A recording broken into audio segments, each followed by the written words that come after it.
Hello, all again. Right now, I just kind of want to go over this first essay and give you a basic rundown for what I'm expecting.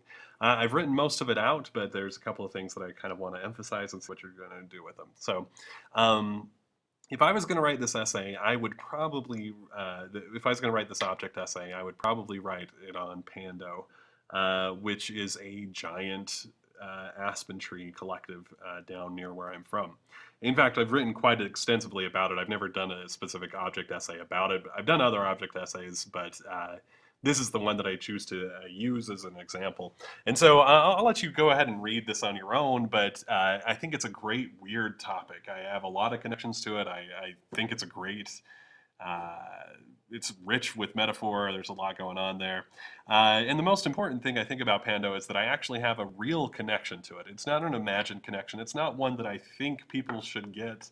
It's an actual connection for myself. And I think that's one of the most important things that I can kind of convey right now. I'll talk more about that in a little bit. We're going to actually look at one of the essays that you're reading for this week to kind of discuss that a little bit more. Um, but yeah, if you look here, well, maybe okay, there we go. We're going to be reading a lot of examples of this essay, including John McPhee's essay this week. We're actually not going to read Annie Dillard, even though I say we are right there. I decided to cut that one. We're probably not going to read Scott Russell Sanders either, but we are going to read Hilary Webb, who was a Voices winner, who did a word meditation essay, which is a kind of an offshoot of the object essay that I really appreciate. Next week, we're actually going to read Caitlin Matheson's essay, which is she was a student of mine. She had the exact same prompt that you did. She got an A on this paper. You can see what an A paper looks like. Okay. We're also going to look at Virginia Woolf, who is great and really good at actually doing descriptions of objects. So we'll get a lot of examples of this, but just an example of the objects that they've picked. Virginia Woolf discusses a moth at great length. Hilary Webb, no, not Hilary Webb, sorry. Caitlin Matheson goes in and discusses a pair of hiking boots that she bought. John McPhee discusses Monopoly. And so I just want you to kind of let that sink in that you can pick anything you want as long as it actually means something to you. Okay, you can go through these slowly, these instructions slowly. As I said, you're going to get examples of this as well. But basically, how it's going to read, this is called a braided essay. So how I see it working is you'll probably start off with a personal story of your own, and then you'll have some white space, some actual physical space on the page, and then you'll slip over to some research, do some research for a little while, and then slip back to the personal story and kind of go back and forth, kind of weaving the two together, which is why they call it a braided essay. You can read through this; it will tell you more about that actually.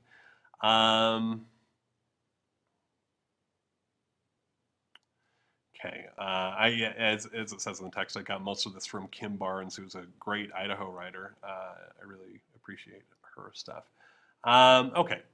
So what I wanted to kind of overemphasize though is we'll get examples of this essay. Ben Quick does a great essay like this. Caitlin Matheson, who we're going to read next week.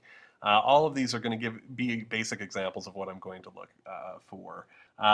In the discussions themselves, I hope you'll look to them and try and dissect and see what they're doing well and see how you can emulate that. Okay. What I wanted to just briefly show you though is this is from the Patrick Madden essay that you were reading this week, and Pat Madden is a Utah writer. He teaches down at BYU actually. I know him sort of. He's a good guy. Um, we play board games together a lot, which is more than you'd probably want to know. But anyway, I wanted to just briefly look into this and show you one thing that he points out that I really appreciate. This is the Pat Madden essay isn't necessarily an example of the essays that I'm wanting you to write, but it's a good introduction for the kind of writing I want you to do. Okay, and specifically this one, this section right here. And I'm going to start reading it right here. Okay. and I want you to pay attention to this because I think it's important. When I have taught the personal narrative in freshman composition courses, before I knew what I know now, the students inevitably sought their most dramatic, easily significant experiences. For the majority of them, this translated to tales of loss of conquest, grandparents died, girlfriends broke up with boyfriends, young athletes were nearly cut from the school sports teams, only to rise up and win a starting spot in the squad, then preferably to make the winning shot in the state championship. But my students were unable to write beyond cliches, received ideas or meanings, gathered largely, I'll screw this up, gathered largely, I presume, from the movies and sitcoms. They were force-fitting their experiences to pre-existing legends. They were stifling their own thinking in order to match up, okay? This is something I do not want you to do. I want to overemphasize this. You need to write about something that you actually care about. Don't try and guess what I'm interested in. I've already told you I like fly fishing. Unless you actually fly fish, don't write that essay because it's going to suck, okay? You need to write essays that you are actually interested in writing. And I promise you, I am interested in almost anything.